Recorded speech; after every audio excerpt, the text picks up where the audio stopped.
চাওক মই বড়ো জনগোষ্ঠীৰ এটা সংগ্ৰাম চলি আছিল হিচাপে দীৰ্ঘদিন ধৰি সেই সংগ্ৰামৰ লগত জড়িত আছিল আৰু সংগঠনৰ কৰ্মকৰ্তাসকলে বিশ্বাস কৰি মোক দীৰ্ঘদিন ধৰি সভাপতিত্বৰ পদটো দিলে। সেইকাৰণে মই নিখিল বড়ো ছাত্ৰ সন্থাৰ প্ৰতি মই চিৰকৃতজ্ঞ হৈ থাকিম। আৰু এই দীৰ্ঘদিন ধৰি যিবিলাক কাম কৰিবলৈ প্ৰয়াস কৰিলোঁ, চেষ্টা কৰিলোঁ, কিছুমান কামত সফল হ'লোঁ, কিছুমান কামত আধৰুৱা হৈ ৰ'ল। গতিকে মই আজি এই কথাবিলাকে উপলব্ধি কৰিছোঁ যে সমাজ যদি আগুৱাই যাব লাগে, সমাজত নিষ্ঠাবানভাৱে এটা কমিটমেণ্ট লৈ কাম কৰা কিছুমান ব্যক্তি লাগে। সেই ব্যক্তিবিলাকে সকলো একত্ৰিত হৈ যদি সমাজখন আগুৱাই লৈ যাম বুলি ভাবে, সমাজখনত যদি পৰিৱৰ্তন আনিম বুলি ভাবে, সমাজখনত যদি শান্তি প্ৰতিষ্ঠা কৰিম বুলি ভাবে, চব কামকে কৰিব পাৰে। তো সেইকাৰণে আজি আমাৰ দেশখনৰ যিটো পৰিৱেশ, ৰাজ্যখনৰ যিটো পৰিৱেশ, এই পৰিৱেশ পৰিস্থিতি আৰু চৰকাৰী যিবিলাক স্কিমবিলাক আছে, আঁচনিবিলাক আছে, প্লান পলিচিবিলাক আছে, ইয়াৰ বাহিৰেও আমাৰ নিজৰ জাতি জনগোষ্ঠী যদি জীয়াই থাকিব লাগে, ৰক্ষণাবেক্ষণ পাব লাগে, আমাৰ ভাষা সংস্কৃতি অস্তিত্ব যদি ৰক্ষণাবেক্ষণ পাব লাগে, আমাৰ জাতীয় সংগঠনবিলাকে খুব সক্ৰিয়ভাৱে কাম কৰিব লাগিব, নিষ্ঠাবানভাৱে কাম কৰিব লাগিব। মই সেইটোকে উপলব্ধি কৰিছোঁ। বিগত সময়ছোৱাত আপুনি ছাত্ৰ ছাত্ৰীৰ শৈক্ষিক সমস্যা বা বিভিন্ন ছাত্ৰ ছাত্ৰী সম্পৰ্কীয় বা পাঠ্যপুথি সম্পৰ্কীয় বিষয়ত আপুনি আগভাগ লৈছিল সমস্যা সমাধান কৰাৰ ক্ষেত্ৰত। এতিয়া কেনেধৰণৰ পদক্ষেপ লওক, কি আপোনাৰ মনত আহিব? চাওক, ছাত্ৰ ছাত্ৰীৰ সমস্যা, অৰ্থনৈতিক সমস্যা, নিবনুৱা সমস্যা, সেইবিলাকে আমাৰ কাৰণে এতিয়া ডাঙৰ সমস্যা। আৰু অৰ্থনৈতিকভাৱে আমাৰ অৱস্থা ভাল নহয়। যেতিয়া অৰ্থনৈতিকভাৱে আমাৰ অৱস্থা ভাল নহয়, তেতিয়া আমাৰ ৰাইজে খুব এটা ডিপ্ৰেছড হৈ পেলাই সদায় এটা দুখ দুৰ্যোগৰ মাজত জীৱন যাপন কৰি আছে। আৰু ইয়াত উন্নয়নৰ কথাটো ভাবিব নোৱাৰে, আগুৱাই যোৱাৰ কথাটো ভাবিব নোৱাৰে। সেইকাৰণে এটা সুস্থ এটা সমাজ গঢ়িব লাগিব। আৰু এই সময়ত মই নিখিল বড়ো ছাত্ৰ সন্থাৰ সভাপতিত্বৰ পৰা ওলাই আহি মই আগৰ যিটো মোৰ 15-20 বছৰৰ এক্সপিৰিয়েঞ্চ, মই সেইটোকে ভাবিছোঁ যে অতি শীঘ্ৰে সমাজৰ লগত মিলি পেলাই সমাজৰ কাম কৰিব লাগিব। গ্ৰাম্য অঞ্চলত আমাৰ অধিক যিটো জনসংখ্যা গ্ৰাম্য অঞ্চলত বসবাস কৰে, আৰু গ্ৰাম্য অঞ্চলৰ যিটো অৰ্থনীতি অৱস্থাটো ভাল নহয়, সামাজিক অৱস্থাটো যেনে তেনে চলি আছে, ভালেই বুলি ক'ব লাগিব। আমাৰ সমাজখন ইমান এতিয়াও বেয়া হৈ যোৱা নাই, কিন্তু অৰ্থনৈতিকভাৱে আৰু শিক্ষাৰ দিশতে হওক বা আজি যিটো শাৰীৰিক দিশতে হওক, সেই দিশবিলাকত মানে তাৎক্ষণিকভাৱে বা প্ৰয়োজন সাপেক্ষে চৰকাৰে যেনেকৈ পদক্ষেপবিলাক ল'ব লাগিছিলে, ল'ব নোৱাৰাৰ কাৰণে খুব বেয়া অৱস্থা হৈ গৈছে। তো সেইকাৰণে আমি নিবনুৱাসকলৰ কাৰণে, ছাত্ৰ ছাত্ৰীসকলে গ্ৰাম্য অঞ্চলৰ খেতিয়ক ৰাইজৰ কাৰণে কাম কৰিব লাগিব। আৰু বৰ্তমান খুব বেছিকৈ মানে আমাৰ মনত এই কথাটো লাগে যে আজি গুজৰাট, হাৰিয়ানাত লাখ লাখ ল'ৰা ছোৱালী আমাৰ বেংগলোৰত, বাহিৰত, গোৱাত হাজিৰা কৰি আছে বা কিছুমান কাম কৰিবলৈ গৈছে। কাম কৰি উপাৰ্জন কৰাত আমাৰ ক'বলগীয়া নাই, কিন্তু কথাটো হৈছে কি যে এই যে ঘৰত থাকিবলৈ মানুহ নাই, ঘৰখনৰ খেতি পথাৰটো চাবলৈ যে মানুহ নাই, আৰু হাজিৰা কৰি আহি কালি বয়সটো শেষ হোৱাৰ পিছত সেইসকলে যে পুনৰ সংস্থাপন পোৱাটো কঠিন হ'ব।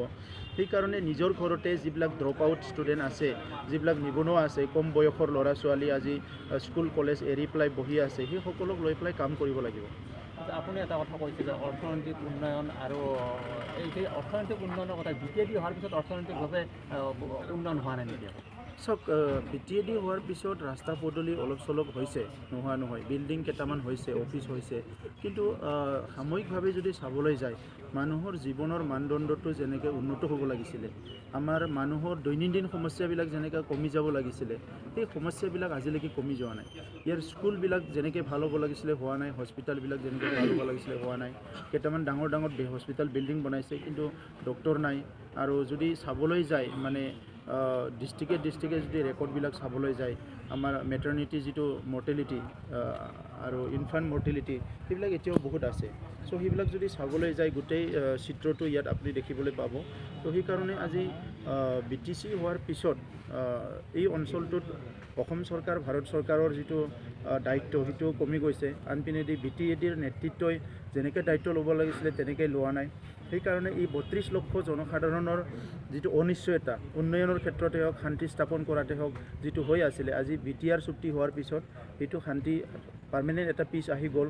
আৰু ইয়াৰ পিছত এতিয়া আমি ষ্টেবিলিটি, আমাৰ জাতি জনগোষ্ঠী সকলো মিলি ইয়াত বড়ো, ৰাভা, গাৰো যি আছে, আমাৰ গোৰ্খা আদিবাসী সকলো মিলি অসমীয়া শৰণীয়া চব আমি একেলগে ইয়াতে এই 32 লাখ মানুহৰ ভৱিষ্যতটো আমি গঢ়িব লাগিব।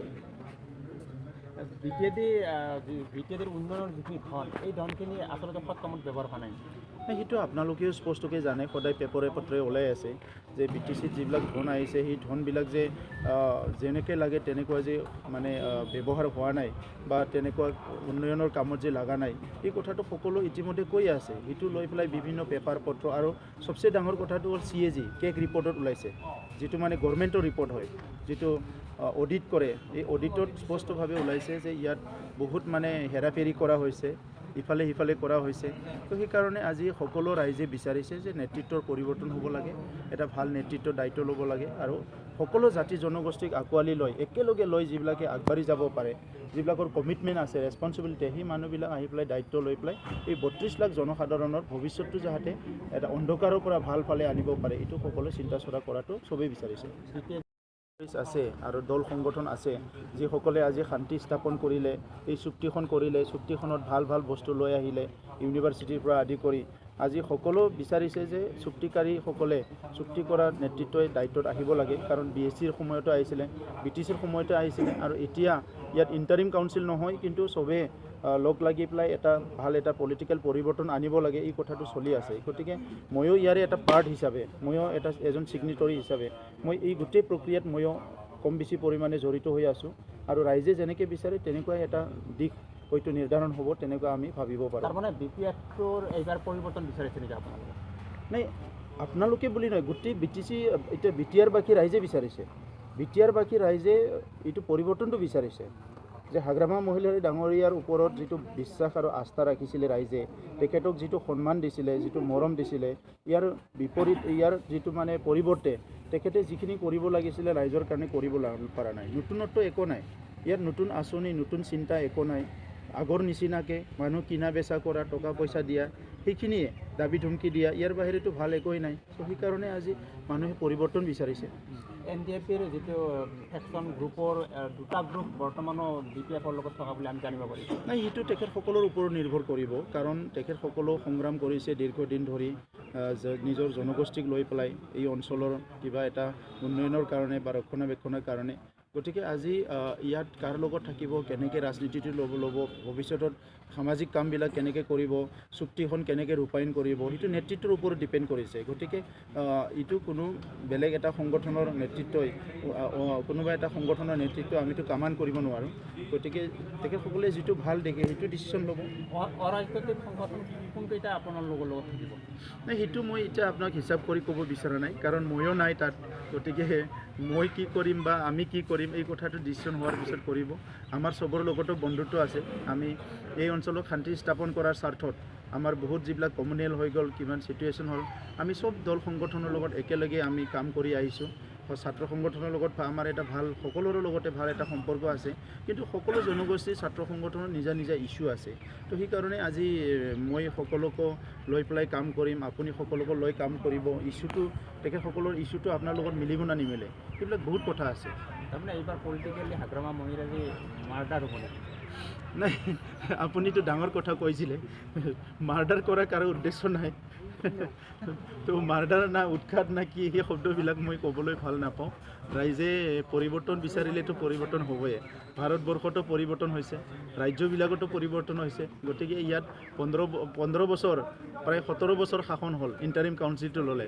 গতিকে আজি ৰাইজে পৰিৱৰ্তন বিচাৰাটো নিশ্চিতে, ৰাইজে পৰিৱৰ্তন বিচাৰিছে, পৰিৱৰ্তন হ'বই। আৰু নৱকুমাৰ শৰণে কৈছে পলিটিকেলি হাগ্ৰামাই হ'ল মাৰ্ডাৰ হৈছে আৰু প্ৰমোদ বৰে বহুত শিকিব লগা আছে। নাই, কোনটো কথাত মই শিকিব লাগে মই বুজা নাই। ওৱাটোতো মই LP স্কুলতে শিকি আহিছিলোঁ। তো ৰাজনীতিটো তেখেতৰ কোনটো ৰাজনীতিৰ কথাটো কৈছে মই নাজানো। কোনটো ৰাজনীতিৰ মোক মানে পাঠশালাত তেখেতে নিব বিচাৰিছে মই নাজানো। মই তেখেতৰ নিচিনা ৰাজনীতিৰ পাঠশালাত মই যাব নিবিচাৰোঁ, য'ত বড়ো অনাবড়ো বিভাজন হয়। মোৰ কাৰণে যিটো আছে সেইটোৱে ঠিক আছে। তো ইয়াত মানে মই নতুনকৈ কিবা এটা শিকি কাম কৰিব লগা মইতো দেখাই নাই। আজি যিটো আছে পৰিৱৰ্তন কৰিব লাগিব। আমাৰ মানসিকতা আমাৰ মনোভাৱ আমাৰ জাতিৰ প্ৰতি প্ৰেম সমাজৰ প্ৰতি যিটো দায়বদ্ধতা সেইটো লৈ পেলাই আগুৱাই লৈ যাব লাগিব সেইটোৱে ৰাজনীতি মানুহে কি বিচাৰিছে সমাজৰ কাৰণে ৰাজনীতি উন্নয়নৰ কাৰণে ৰাজনীতি শান্তি প্ৰতিষ্ঠা কৰাৰ কাৰণে ৰাজনীতি সকলো জাতি জনগোষ্ঠীৰ নিৰাপত্তাৰ কাৰণে ৰাজনীতি ভেদাভেদ সৃষ্টি কৰাৰ কাৰণে ৰাজনীতি নহয় মোকো এজন আজি মোৰ বন্ধুৱে কৈছে মই পেপাৰ এতিয়ালৈকে পঢ়া নাছিলোঁ যে কিবা ৰত্নাকৰৰ পৰা বাল্মীকি হোৱাত বহুত সময় লাগে কিবা লাগে সেইবিলাক কৈছে না মই ৰত্নাকৰ আছিলোঁ না মই বাল্মীকি হ'ব বিচাৰিছোঁ মই প্ৰমোদ বড়ো আৰু সদায় প্ৰমোদ বড়োৱে হৈ থাকিব বিচাৰোঁ থেংক ইউ